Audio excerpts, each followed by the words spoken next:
Minister Shri Narendra Modi ji had recently dedicated Manorabad Siddipet new railway line and introduced passenger services in this section. This has opened new opportunities of growth with enhanced connectivity to this region. Continuing the importance given by the railways to this region, today marks another significant movement which will lead to provision of a new halt station at this renowned pilgrimage town. This will facilitate direct train connectivity to pilgrim passengers from all over Telangana state. Under the dynamic leadership of our Honorable Prime Minister Shri Narendra Modi ji and under the guidance of our Honorable Railway Minister Shri Ashwini Vaishnav ji, Indian Railways has been rapidly transforming to meet the aspirations of the new age rail passengers by bringing about perceptible change in rail infrastructure. Several new world-class facilities are being developed so that passengers are offered the best-in-class rail services. The state of Telangana has been a critical part of this transformation by being witness to record infrastructure addition, rapid electrification, transformation of stations as part of station redevelopment, and introduction of new facilities for making the travel experience truly memorable. I am confident that the foundation stone being laid today for the construction of a station building at this important pilgrim town will not only continue the growth momentum in the state but also boost the pilgrim tourism in the region. మాజీ శాసనసభ్యులు రఘునందన్ రావు గారు దక్షిణ మధ్య railway general manager Shri Arun Kumar Jain ji, దక్షిణ మధ్య railway divisional manager Shri Lokesh Bishnoi ji, వేదిక మీద ఉన్నటువంటి ఇతర పెద్దలు, ఈ కార్యక్రమానికి వచ్చినటువంటి ప్రజాప్రతినిధులు, అదేవిధంగా సామాజిక కార్యకర్తలు, అతిథులు, రైల్వే డిపార్ట్మెంట్ సంబంధించినటువంటి వివిధ స్థాయిలో ఉన్నటువంటి అధికారులు, పోలీసు అధికారులు, పత్రికా విలేకరులు అందరికీ పేరు పేరున నమస్కారాలు. వచ్చేటువంటి భక్తుల సౌకర్యార్థం మన ప్రియతమ ప్రధానమంత్రి నరేంద్ర మోడీ గారి ఆదేశాలతో ఈరోజు రైల్వే డిపార్ట్మెంట్ సంబంధించినటువంటి రైల్వే స్టేషన్లో మల్లన్న పాదాల చెంత రైల్వే స్టేషన్ నిర్మించాలని చెప్పి ప్రధానమంత్రి గారు ఆదేశించారు.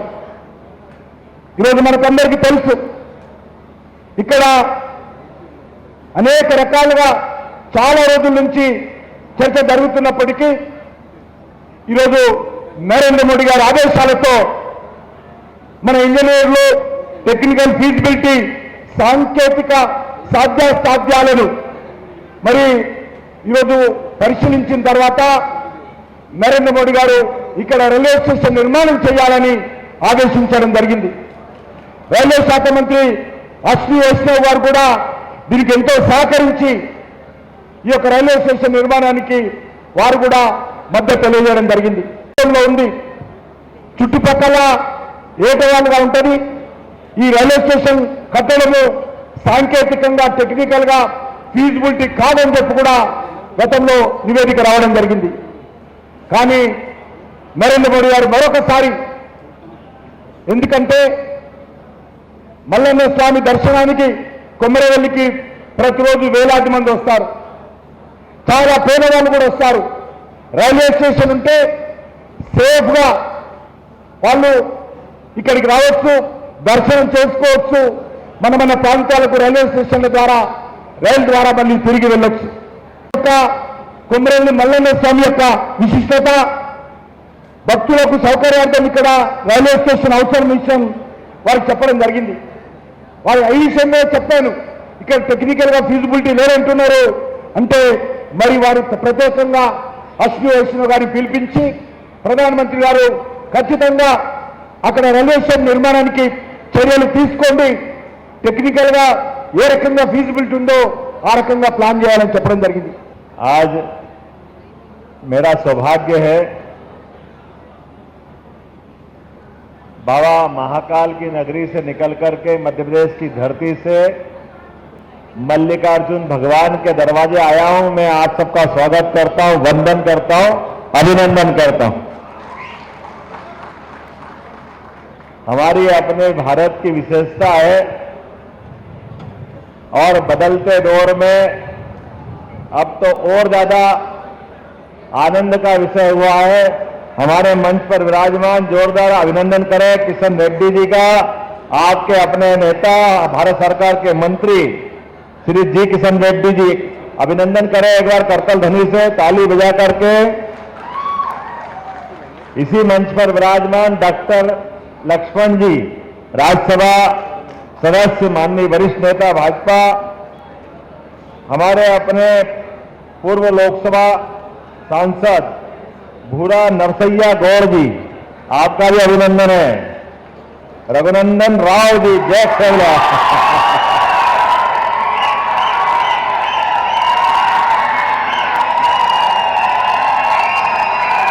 आपको समझ में आए तो अच्छी बात है, नहीं आए तो भी आप मेरा अभिनंदन कर रहे हो, मेरी हिम्मत बढ़ा रहा हूं, आपको धन्यवाद दे रहा हूं। हम सब जानते हैं कि आज के बदलते दौर में रेल वैसे तो कायदे से ये आज से 70 साल पहले आना चाहिए थी। इतना पवित्र मंदिर, वास्तव में मुझे आज इतना आनंद आया, ऐसा लगा कि मैं मेरी मां के घर आ गया हूं, मेरे अपने परिवार में आया हूं, ऐसा आनंद आया है। यहां आकर के मालूम पड़ा ये जो हमारा अपना खास करके कोमरला देवी कोमुरावेल्ली रेलवे स्टेशन, और इस स्टेशन पर रेल की पटरी के शुभारंभ के अवसर पर तो माननीय मोदी जी ने इसका शुभारंभ किया, लेकिन स्टेशन बनने के लिए आज शुभारंभ हुआ है। और मैं बाबा महाकाल की नगरी से आकर के मुझे इस बात का आनंद है कि भविष्य में अब आवागमन के साधन के लिए रेल एक ऐसी आवश्यकता जो गरीब से लेकर के वर्तमान के दौर में संपन्न और सक्षम लोग भी आज के दौर में जिस प्रकार से ट्रेन, हमारी metro train, bullet train, Vande Bharat train, अलग अलग प्रकार के अश्विनी वैष्णव जी और मोदी जी के नेतृत्व में जिस प्रकार से रेल का कायाकल्प हुआ है, वो हमारे लिए, सबके लिए एक अलग दौर में पहुंचने वाली बात। और बदलते दौर में पूरे देश को एक रखने के लिए रेल ने जो योगदान दिया, ये भूतों में भविष्य की कोई दुनिया का ऐसा संसाधन भारत को इतनी जल्दी, इतना विशाल देश, यद्यपि रेल का इतिहास लगभग 170 साल पुराना है। सबसे पहले ट्रेन चली ठाणे से मुंबई, लेकिन उसके बाद से लेकर आज तक सभी राज्य, क्या तेलंगाना, क्या हैदराबाद के साथ हमारा मध्य प्रदेश का रिश्ता लगातार, हर एक को उत्तर दक्षिण कहीं जाना हो तो मध्य प्रदेश से जरूर गुजरना पड़ता। और मध्य प्रदेश तो क्या, वास्तव में देश के अंदर के हिस्सों में भी यशस्वी प्रधानमंत्री ने अब चाइना की बॉर्डर तक रेल की सुविधा देकर के हमारे नागरिकों के लिए सुविधा देने का प्रयास किया। रेल न केवल हमारे यातायात का साधन है, बल्कि मौका पड़े तो देश के दुश्मनों के बीच अपने बहादुर जवानों को पहुंचाने का भी सबसे सशक्त माध्यम है। मुझे इस बात की प्रसन्नता है कि हमारे आने वाले समय में जब विकास की बात करेंगे, आज तो दूरदर्शन की बात रहेगी, लेकिन भविष्य में इंडस्ट्री डलेगी और भी विकास होगा, तो रेल की पटरियों के माध्यम से भविष्य में विकास के दरवाजे खुलेंगे। उसके माध्यम से ये पूरा क्षेत्र एक अलग दौर में जाएगा। मैं आपके माध्यम से नरेंद्र मोदी जी को धन्यवाद देना चाहूंगा। यद्यपि मैं आया दर्शन करने, लेकिन किशन रेड्डी जी ने कहा कि स्टेशन का भी आप मेरे को भूमि पूजन करना है।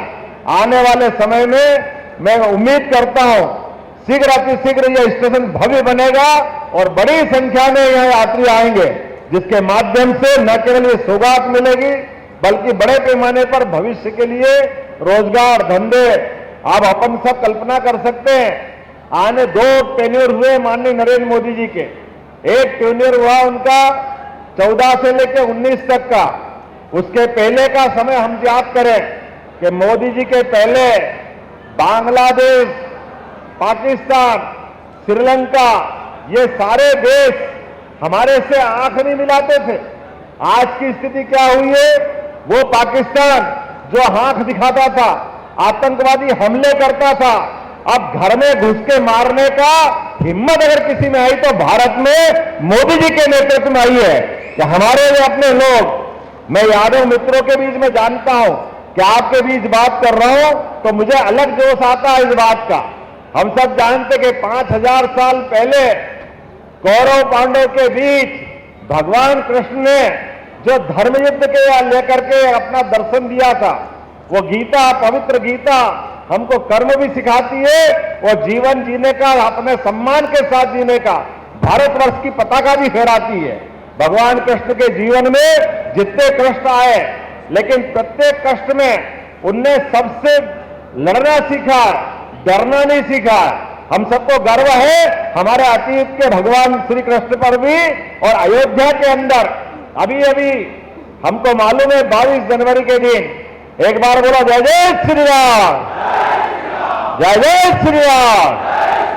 हमारा सौभाग्य है भगवान राम के मंदिर में प्रवेश करने के 500 साल के बाद ये सौभाग्य मिला है नरेंद्र मोदी जी के नेतृत्व में, कि जहां पर हमारे अपने आराध्य सरयू के किनारे अयोध्या नगरी में भगवान अपने घर में प्रवेश कर रहे हैं, गर्भगृह में प्रवेश कर रहे हैं। ये हमारा सौभाग्य है, ये हमारे लिए गर्व और गौरव की बात है। मुझे तो इस बात की प्रसन्नता है, जितने दक्षिण भारत में भगवानों पे लोग नाम रखते हैं, इतने तो उत्तर भारत में भी नहीं रखते हैं। आपकी अपनी जो इंटीग्रिटी है, आपकी हमारी जो आत्मीयता है, वो भगवान राम और कृष्ण की संस्कृति को लेकर चलने वाली ही विशेषता है। मुझे इस बात की प्रसन्नता है कि हमारी संस्कृति कभी किसी को अपमानित करने वाली संस्कृति नहीं है। हम सर्वे भवन्तु सुखिनः, सर्वे सन्तु निरामया, दुनिया में सबका भला करने वाले लोग हैं, जो मानव संस्कृति का झंडा लेके जाते हैं, वसुदेव कुटुंबकम की बात करते हैं, पूरी दुनिया में मनुष्यता के नाते से जाने जाते हैं। लेकिन काल के प्रवाह में हमारा अंदर का पौरुष जगाने के लिए वर्तमान का नेतृत्व जो आया है, अब तो अयोध्या तो छोड़ो, अरब के अंदर भी भगवान के मंदिर का लोकार्पण हुआ कि नहीं हुआ आनंद के साथ। ये हमारा वर्तमान का समय है कि हमारे अपनी संस्कृति पे गर्व करने के जो जो उपक्रम है वो लगातार मोदी जी के नेतृत्व में जारी है। तो मैं उम्मीद करता हूं आने वाले समय में विकास के साथ अपनी संस्कृति पे गर्व करते करते, और दुनिया तो अब आप देख रहे होंगे, दुनिया के अंदर एक तरफ हमारे पड़ोस में ज्यादा दूर नहीं है इजराइल, लेकिन इजराइल का युद्ध चल रहा है फिलिस्तीन वालों से, और पूरी दुनिया में इस युद्ध के बादल अलग प्रकार से दिख रहे हैं। इसके पहले रूस में युद्ध चल रहा है, लेकिन हमने सबने देखा क्या यूक्रेन, क्या रूस, क्या इजराइल, क्या फिलिस्तीन, हमारे ये जितने भी आपस में लड़ने वाले लोग, लेकिन भारत के नेतृत्व का झंडा, मोदी जी का डंका, हमारा एक भी बच्चा अगर फंसा है तो डंके की चोट हम लेके आ रहे हैं। दोनों तरफ की सेना हाथ जोड़ के कहते भैया हम आपसे नहीं टकरा सकते, आपके आदमी को आप ले जाइए। भारत का जो मान बढ़ा, सम्मान बढ़ा, वो हमको गर्व और गौरव का मौका देता है। अभी 8 सैनिक जिनको फांसी की सजा दे दी कतर ने, कोई कल्पना कर सकता कि अपने सैनिक को फांसी की सजा हो जाए और उनके बचा के लेके आ सकते हैं? अभी हमारे लिए हमारे सामने ही हुआ है कि ना केवल 8 सैनिक बच के आए, बल्कि वो डंके की चोट भारत वालों के साथ गले से गले मिल करके कतर के जो राजा है उनने सम्मान के साथ मोदी से कहा कि मोदी जी, भारत और आपकी दोस्ती हमारी भले ही न्यायालय है इसने सजा दे दी, लेकिन भारत के लोग कभी ऐसा कर नहीं सकते। हमें गर्व है कि भारत वालों के साथ हम खड़े हैं। वर्तमान के दौर में ऐसे कई मौके आएंगे। आज के अवसर पर मैं आज मेरे को मन में वास्तव में एक बार फिर धन्यवाद देने की इच्छा है। किशन रेड्डी जी आपको भी धन्यवाद देता हूं, लक्ष्मण जी आपको भी धन्यवाद देता हूं, और हमारे हीरो रघुनंदन राव जी आपको भी धन्यवाद देता हूं।